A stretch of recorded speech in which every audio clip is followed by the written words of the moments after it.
నాలో కదిలే ప్రాణాలే ఒక పాటై నిన్నే చేరాలి.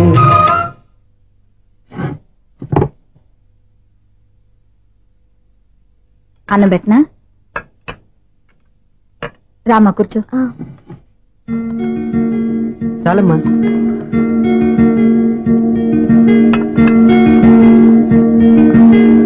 నాన్నా, ఏంటమ్మా? నీతో ఒక విషయం చెప్పాలి. ఏమీ అనుకోరుగా? చెప్పమ్మా. ఈ జాబ్ చేయటం ఎందుకో నాకు ఇష్టం లేదు. అర్థమైందమ్మా. నీ అంతటా నువ్వే ఉద్యోగం సంపాదించుకోవాలని నీ ఆలోచన. నీ ఉద్దేశం మంచిదే కాదను, కానీ రేపు ఈ జాబ్ లో నువ్వు జాయిన్ అవుతున్నావు. నాన్నా, నేనెందుకు చెప్తున్నానో అర్థం చేసుకో. నా కూతురికి ఉద్యోగం కావాలని నేను అడగకుండానే అపాయింట్మెంట్ ఆర్డర్తో వచ్చాడు సూర్య. ఆ ఉద్యోగం కోసం అతను ఎంతమంది చుట్టూ తిరిగాడో, ఎన్ని అవస్థలు పడ్డాడో నాకు తెలియదు, కానీ ఈ మాస్టారికి ఏదో చేయాలన్న ఆరాటం అతనిలో కనిపించింది. నువ్వు ఇప్పుడు ఈ జాబ్ చేయనంటే అతను పడ్డ కష్టానికి విలువ లేకుండా పోతుంది. అతను చూపించిన అభిమానాన్ని అవమానించినట్టు అవుతుంది. నీకు ఇష్టం లేకపోతే నువ్వు ఎప్పుడు మానేయాలనుకుంటే అప్పుడు ఆ ఉద్యోగం మానే. కానీ రేపు నువ్వు ఆఫీస్కి వెళ్తున్నావు, నీకోసం కాదు, నా కోసం.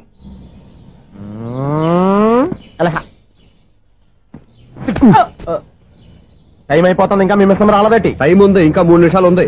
3 రోజులు వెయిట్ చేసిన వస్తుందని నమ్మకం నాకు లేదు. నాకు నమ్మకం ఉంది స్వామి. నీకు ఓపెనింగ్ నుంచి నమ్మకం ఉంది, నాకు శుభంగా అడ్డాక నమ్మకం లేదు స్వామి. శుభమాని అమ్మాయికి ఉద్యోగం ఇప్పిస్తుంటే రాదు, నమ్మకం లేదంటావు. అపశకునాల పక్షి. ఏయ్, ఈ టైటిల్ అయితే చాలా బాగుంది. అపశకునాల పక్షి, కింద క్యాప్షన్ రెక్కలేవు. ఎలాగుంది? వచ్చేసింది. అయ్యి బాబోయ్, ఈడేంటి రాజధాని ఎక్స్ప్రెస్ అంటే ఫాస్ట్ వెళ్ళిపోయాడు. రండి రండి. ఇప్పటిదాకా మీ గురించి ఫిలిం బాక్స్ కోసం వెయిట్ చేస్తున్నాం. వస్తారని నేను, రారని ఆడు. పెద్ద మినీ పేటింగ్ అయిపోయింది అనుకోండి. నేను రానని ఎందుకు అనుకున్నారు? వచ్చేదాకా వస్తారని తెలియక. Good morning Swapna. Good morning. నేను చెప్పానే ఈవిడి గురించే. Good morning. నేను ఈ కంపెనీ రీజనల్ మేనేజర్ని. సార్, మీరు బయటకు వచ్చి రిసీవ్ చేసుకోవడం ఏంటి? మా నోడు తలుచుకుంటే మీకోసం సీఎం అని కూడా ఇక్కడ తెచ్చేస్తాడు, సెక్యూరిటీ లేకపోతే. కొంచెం ఓవర్ అయినట్టుంది. ఈ సీన్ కంత అవసరమా? మీరు రండి. Okay sir.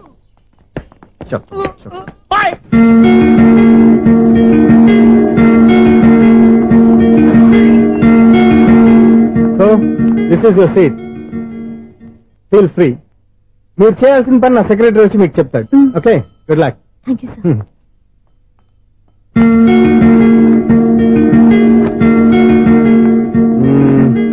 రూమ్ చాలా చిన్నదిగా ఉంది కదా, చేంజ్ చేసేద్దామా? ఎక్స్క్యూజ్ మీ, జాబ్ చేసేది నువ్వా నేనా? నువ్వే అనుకో, కానీ వర్క్ చేసేటప్పుడు కొంచెం కన్వీనియంట్ గా ఉంటుంది కదా అని. నాకు లేని ప్రాబ్లం నీకెందుకు? కరెక్టే కదా, వస్తాను. హలో,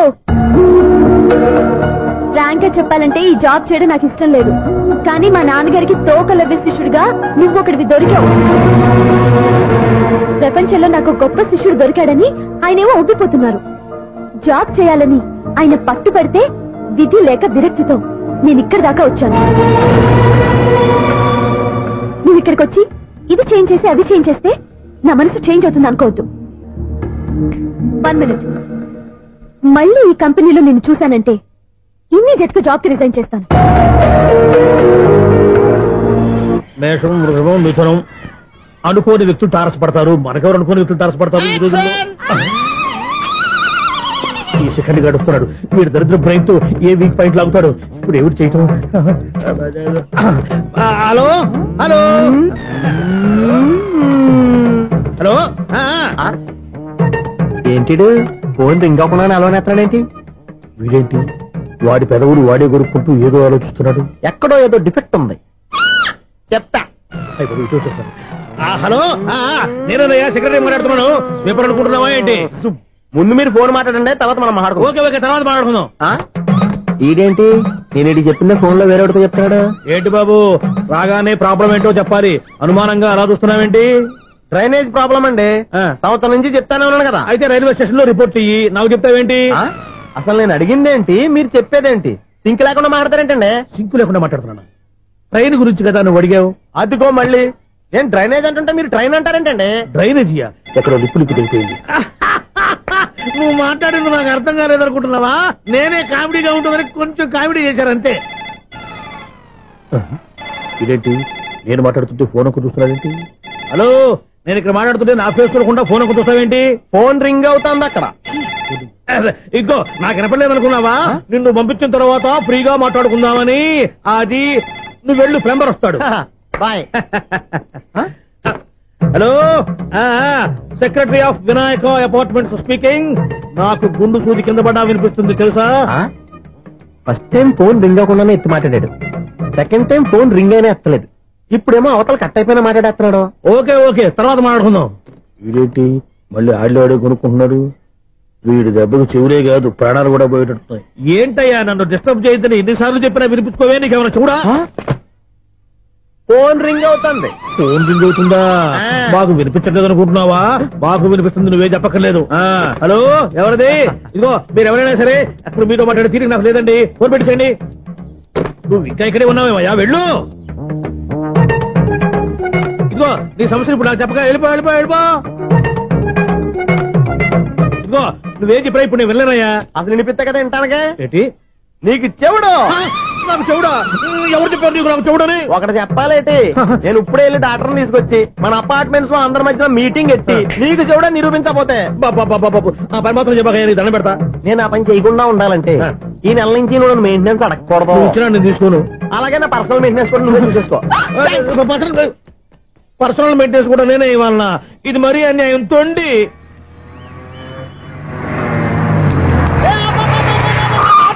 కండక్టర్ లాగా అరిపోయింట్రా. నేనేమన్నా డ్రైవర్ అనుకున్నా కదా. ఒకసారి అలా చూడా. స్వప్న స్వప్నం తప్ప నీకు ఈ ప్రపంచంలో ఎవరా అనరా? ఆ సైడ్ కి చూడు. వాడెవడో అమ్మాయి సైడ్ కొడుతున్నారా? నువ్వు స్ట్రైట్ గా ఇలా కొట్టే. పాప వాడేం చేశాడు? ఆడు కాదు, నాలో ఉన్న డైరెక్టర్ చేస్తాడు. స్వప్నాల ఫ్యామిలీకి ప్రేమ అంటే సిరాకు. ఇప్పుడు నువ్వు స్ట్రైట్ గా వెళ్ళాడు నాలుగు బీకి ప్రేమకు వ్యతిరేకంగా భారీ డైలాగులు చెప్పావనుకో, వెంటనే స్వప్న నేను చూసి నువ్వు కూడా తంట అయిపోయాను ఫీల్ అయిపోద్ది. ఆ ఫీల్ నేను గోల్ వైపు నడిపిస్తుంది. అన్న స్పెక్స్ అడితే మాస్, అన్న సీన్ ఎత్తే మాస్, అన్న వాచ్ అడితే మాస్, అన్న డైర్ అయిపోయినా మాసేనా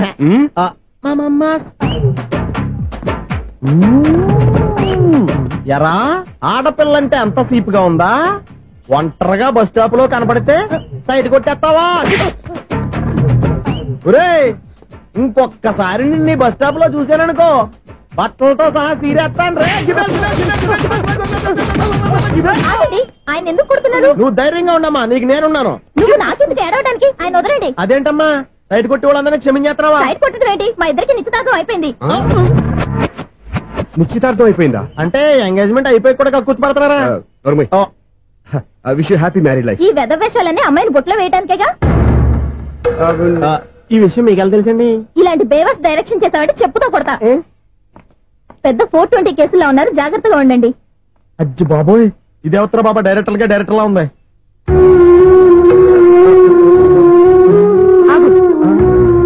ఏంటి సైటా? లవ్వా? ట్రాప్ చేయాలని ప్లానా? నువ్వు చాలా ఓవర్ చేస్తున్నావని నాకు ఓపెనింగ్ నుంచి బాగా తెలుసు.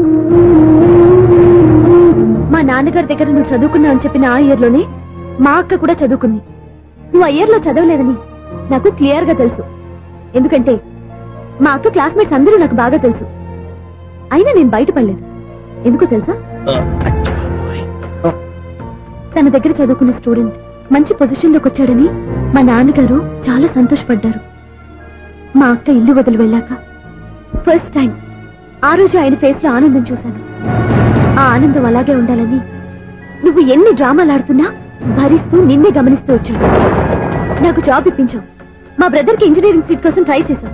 మా ఫ్యామిలీ కోసం చాలా కష్టపడుతున్నాడనే ఇంప్రెషన్, ఇమేజ్, సింపతి సంపాదిస్తే నీ ప్రేమలో పడి తడిసి ముద్దైపోతాననుకున్నావా? నెవర్. నువ్వు ఎన్ని పాచికలు విసిరినా నేను నిన్ను ప్రేమించను. నిన్నే కాదు, ఎవరి మీద నాకు ప్రేమ పుట్టదు. ఇకనైనా ఆడిన డ్రామాలు చాలు, ఆపే.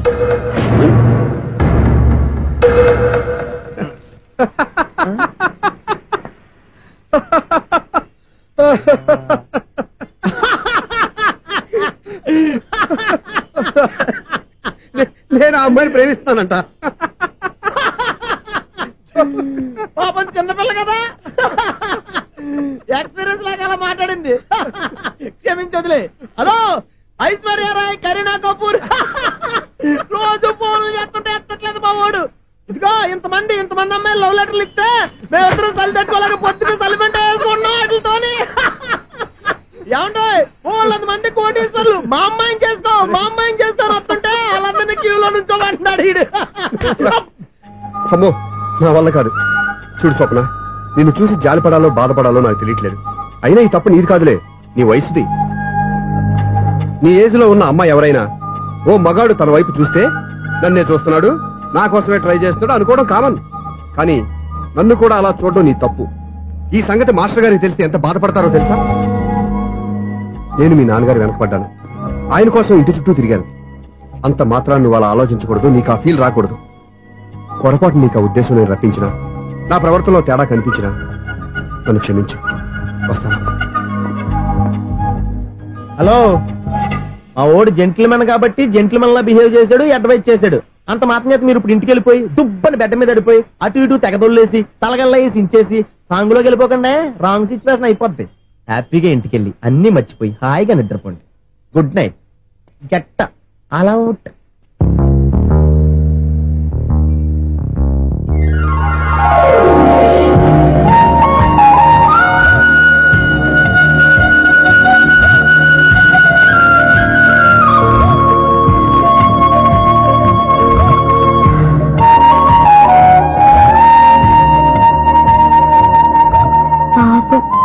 నిజం తెలుసుకోకుండా దారుణంగా తిట్టేశాను.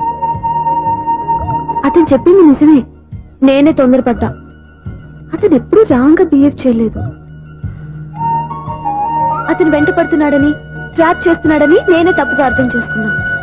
హలో, మా ఓడు జెంటిల్మెన్ కాబట్టి జెంటిల్మెన్ లా బిహేవ్ చేశాడు, అడ్వైజ్ చేశాడు. అంత మాత్రం చేత మీరు ఇప్పుడు ఇంటికి వెళ్ళిపోయి దుబ్బని బెడ్ మీద పడిపోయి అటు ఇటు తెగదొల్లేసి తలగల్లేసి ఇంచేసి సాంగ్ లోకి వెళ్ళిపోకుండా రాంగ్ సిచ్యువేషన్ అయిపోద్ది. తప్పదురా సునీల్. ఎవరు బాబు తమరు ఎక్కడికి వెళ్ళాలి? రిజిస్టర్ రంగనాథన్ గారిని కలవాలండి. రంగనాథం గారినా? అయితే 10 రూపాయలు ఇవ్వండి. రంగనాథన్ గారికా? రంగనాథం గారికి అదేం సరిపోద్ది, బైక్ పార్కింగ్ చేయడానికి. నాకే బైక్ పార్కింగ్ కి 10 రూపాయల? ఎక్కడైనా ఉందా ఈ అన్యాయం? ఎక్కడే ఉండదు, ఇక్కడే ఉంటది. ఏ సినిమాల్లో పార్కింగ్ చేసినప్పుడు 20 రూపాయలు ఇవ్వట్లే, రైల్వే స్టేషన్ లో పార్కింగ్ చేసినప్పుడు 20 రూపాయలు ఇవ్వట్లే, నేను 10 రూపాయలు అడిగితే 10 రూపాయలు కాదు కదా, 10 పైసలు కూడా ఇవ్వను. బయట పార్క్ చేసుకో. మొన్న పొద్దున్న సిటీ బస్ బయట పార్కింగ్ చేస్తే కనపడకుండా పోయింది. నీ తక్కువ బైక్ ఎంత? వామ్ము, ఇక్కడ ఈ డేంజర్ కూడా ఉందా? అందుకే నేను చెప్పిన మాటిని 10 రూపాయలు ఇవ్వయా. నేను ఇవ్వను. నేను వదలను. ఎలా వదలను? నేను చూస్తాను. చూసుకో. బైక్ ఈడిది కదేంటి?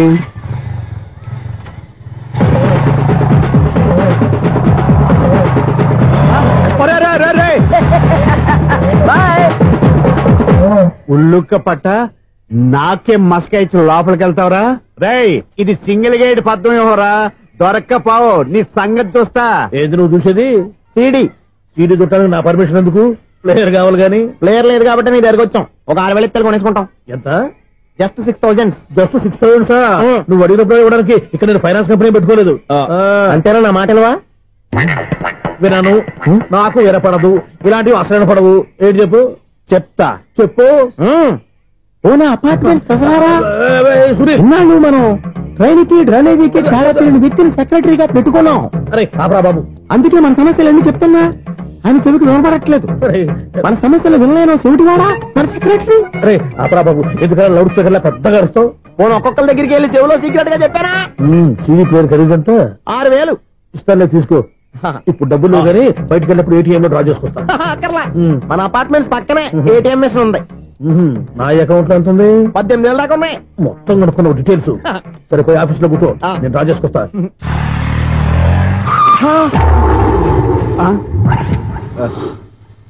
ఎక్కడ పోతారా తప్పడ మొహం ఎదవా? ఈ వేళ నీ బైక్ భద్రాసిపోవాలి. రా, నీ సంగతి చెప్తా. అమ్మా, ఈ మనం అటాక్ చేయడానికి రెడీగా ఉన్నాడు. వీళ్ళని గుర్తైనా సరే ఎస్కేప్ అయిపోవాలి.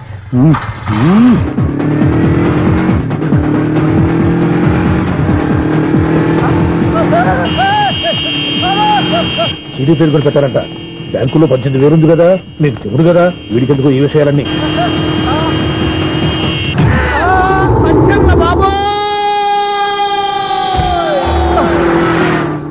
ఒరే ఎదవా, 10 రూపాయల గురించి మా సెక్రటరీ గారిని చంపేస్తావా? సెక్రటరీ గారు బతికే ఉన్నారా? ఆడెవడో హార్న్ కొట్టచ్చు కదా. ఆరినట్టండి బాబు, సైరన్నే కొట్టాడు. నేను కొట్టమన్నది హారను.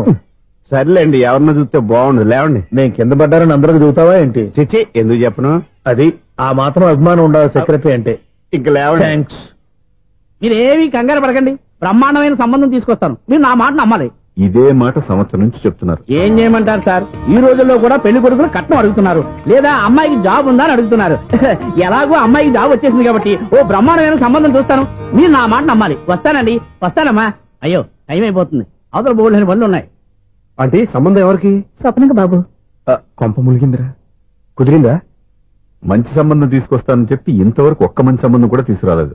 ఈ మ్యారేజ్ బ్రోకర్లతో పెట్టుకుంటే అంతా డ్యామేజ్ మాస్టారు. అవును మాస్టారు, 420 గాళ్ళందరినీ తీసుకొచ్చి 24 క్యారెట్స్ గోల్డ్ అని నమ్మించేస్తారు. ఇన్నాళ్ళ కరెక్ట్ గా క్యాచ్ చేసేవరా? నువ్వు కూడా చాలా రోజులు క్యాచ్ చేసావు. ఈ మ్యారేజ్ విషయంలో చాలా జాగ్రత్తగా ఉండాలండి. మనకు తెలిసిన వాళ్ళలో మంచి ఫ్యామిలీని చూసి మంచి అబ్బాయికి ఇచ్చి చేయాలి. వేసాడు గాలం. నువ్వు చెప్పింది నిజమే. అలాంటి మంచి సంబంధం ఎక్కడ దొరుకుతుందా అని ఆలోచిస్తున్నాను. ఎక్కడో ఏంటి సార్, దగ్గరలోనే ఉంది. అయ్య బాబు, ఇదేం డైరెక్ట్ అటాక్ ఇచ్చేస్తున్నాడు. దగ్గరలో ఉందా? ఎక్కడా? వైజాగ్ లో నాకు తెలిసిన మంచి ఫ్యామిలీ ఉంది మాస్టారు. ఆ అబ్బాయి చాలా మంచోడు, హార్బర్ లో ఇంజనీర్. మీకు ఇష్టమైతే చెప్పండి, అమ్మాయిని చూసుకోవడానికి వెంటనే బయలుదేరామని చెప్తాను. ఏంటి ఎంత పెద్ద టర్నింగ్ ఇచ్చాడు? అసలు ఇటు ప్లే ఏంటో మన స్క్రీన్ ప్లే కూడా అర్థం కావట్లేదే. ఏంటి సార్ ఆలోచిస్తున్నారు? ఇందులో ఆలోచించేదే ఉంది. నీకు వాళ్ళ మీద నమ్మకం ఉంటే వెంటనే రమ్మని చెప్పు.